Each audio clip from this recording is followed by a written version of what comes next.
Ang sasabihin ko sa kanya ay, hindi ako sang-ayon sa sinabi mo, ang UP education ay isang pribilehyo.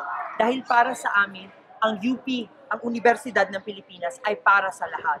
Kahit anumang antas ng buhay, mayaman o mahirap, UP education, ang Universidad ng Pilipinas ay para sa bayan.